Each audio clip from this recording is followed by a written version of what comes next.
طبعا انتوا شفتوا دخلت الاستوديو عامله ازاي والحاجات الجميله اللي موجوده معانا في الاستوديو. احنا النهارده معانا فقره خاصه جدا عن الديكور، زي ما نوهت في اول الحلقه وقلت احنا معانا ديكور بس مش زي ما انتم متعودين عليه معانا. احنا معانا ازاي تقدروا تستغلوا حاجات بسيطه وتعملوها باسلوب جميل وشيك جدا داخل البيت، يغير من شكل البيت تماما. عشان كده احنا النهارده معانا ضيفه جميله هي اللي عامله كل الشغل الجميل ده معانا منى سامي، مصممه اكسسوارات منازل، منورانا النهارده ويسعد صباحك. ميرسي حبيبتي. انا شايفه الشغل اكتره شغل الاباجوره اللي تبقى موجوده في البيت ومفروشات.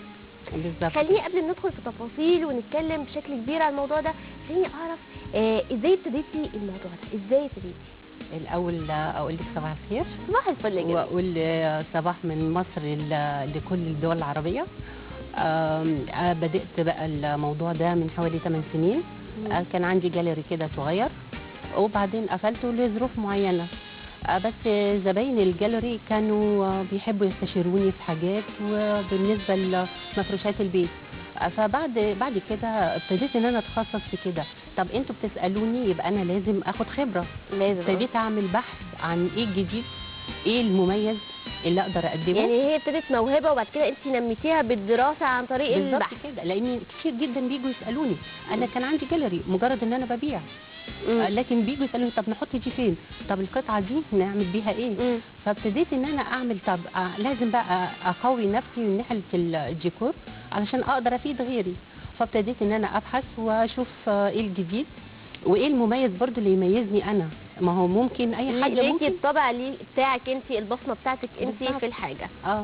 عادي جدا انت ممكن تنزلي تشتري اي اباجوره واي شابو وخلاص والموضوع يكمل، لكن ازاي يكون مثلا القطعه دي بتاعتي تبقى مميزه. فانا ابتديت ان انا يعني اعمل حاجه، ابحث شويه واشوف ايه الجديد.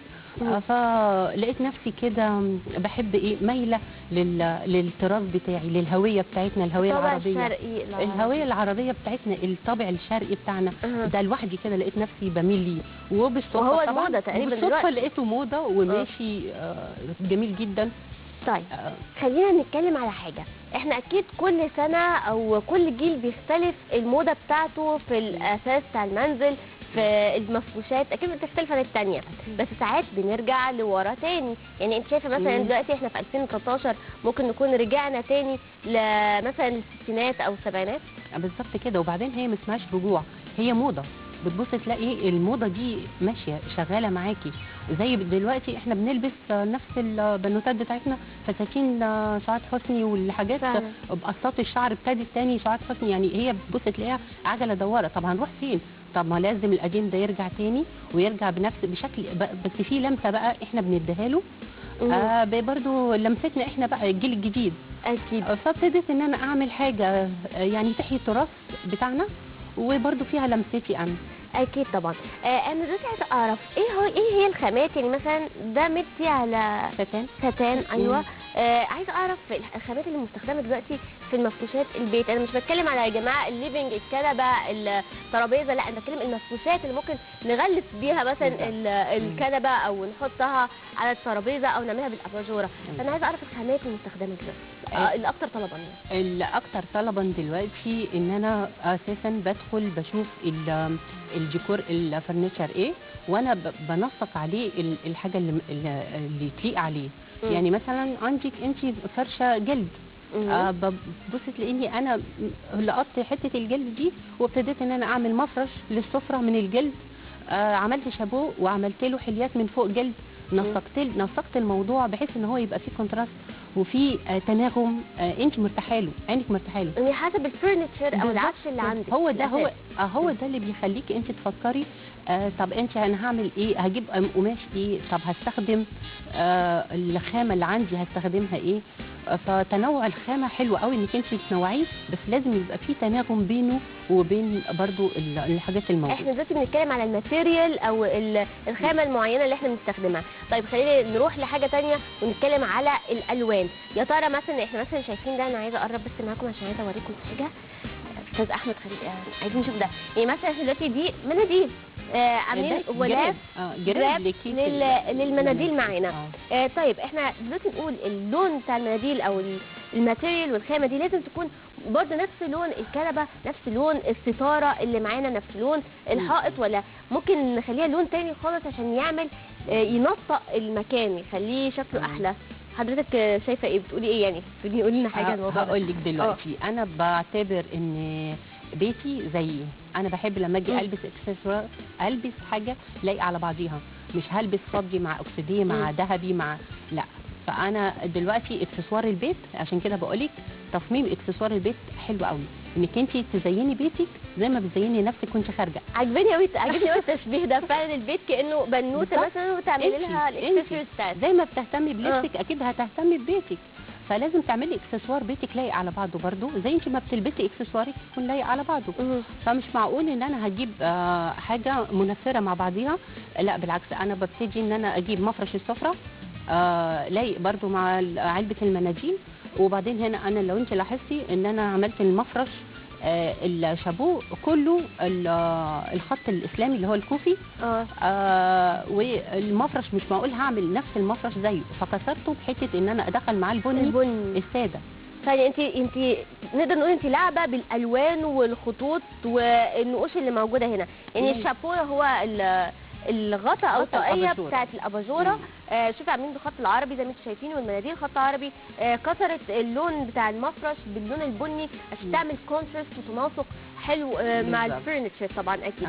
يا ترى الاضاءه ليها عامل قوي او اساسي في الاكسسوارات بتاعت البيت؟ والله هي الاضاءه طبعا ليها عامل جامد جدا. انا بقول يعني لكل الناس، اكيد انت وغيرك وانا وكلنا لينا ركنه كده معينه في بيتنا بنحب نقعد فيها. الركنه دي بنشرب بقى فيها فنجان الشاي، مهما كان البيت بسيط بس ليكي مكان كده مميز بتحسي انك انت عايزه تقعدي فيه. فالمكان ده بيبقى حلو قوي انك انت تعملي له اضاءه مناسبه ليكي، يهدي من اعصابك طبعا بعد يوم شغل متعب مرهق. بتعملي له حاجه برضو بتناسب شخصيتك. يعني في ناس مثلا، في واحده صاحبتي بتحب الحاجات القديمه قوي، التراث القديم قوي المصري القديم. فابتديت ان انا اعمل لها حاجه بتناسب شخصيتها هي.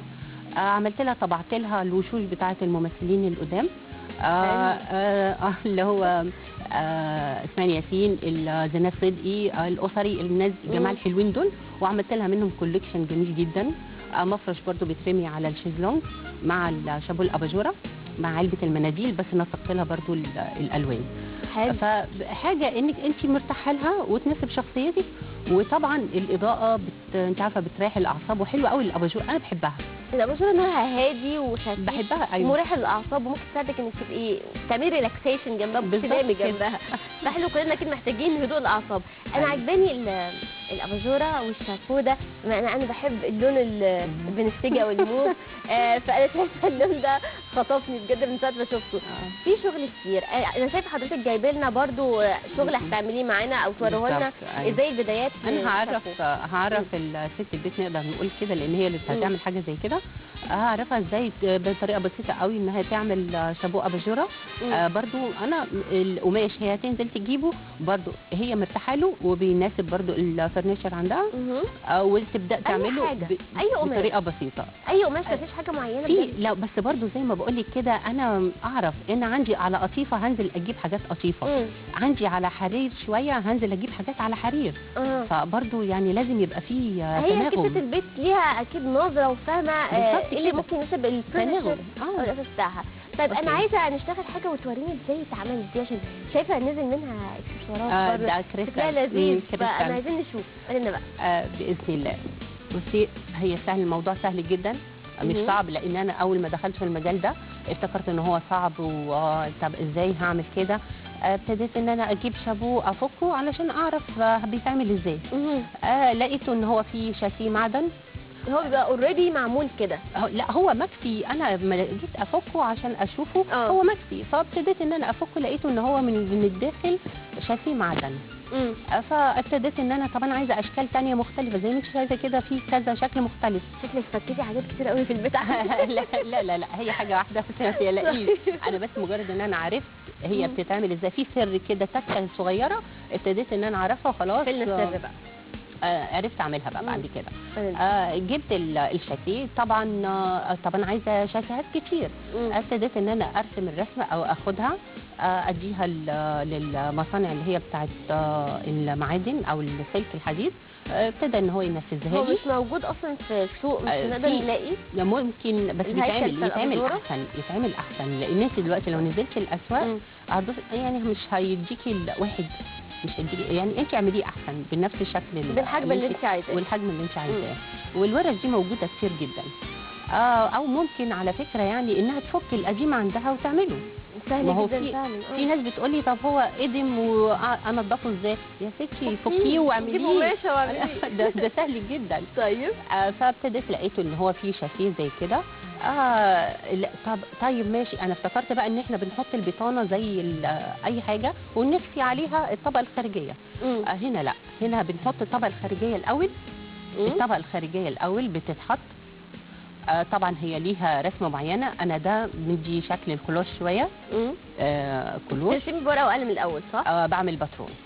باخد المحيط اللي فوق والمحيط اللي تحت، وابتدي زي الجيبات الكلوش، قصه الكلوش بالظبط معروفه يعني. وبقصها وبقص عليها القماش. بقص طبقتين طبعا، طبقه خارجيه اللي هي الطبقه الخارجيه اللي انا هستخدمها والبطانه بتاعتها.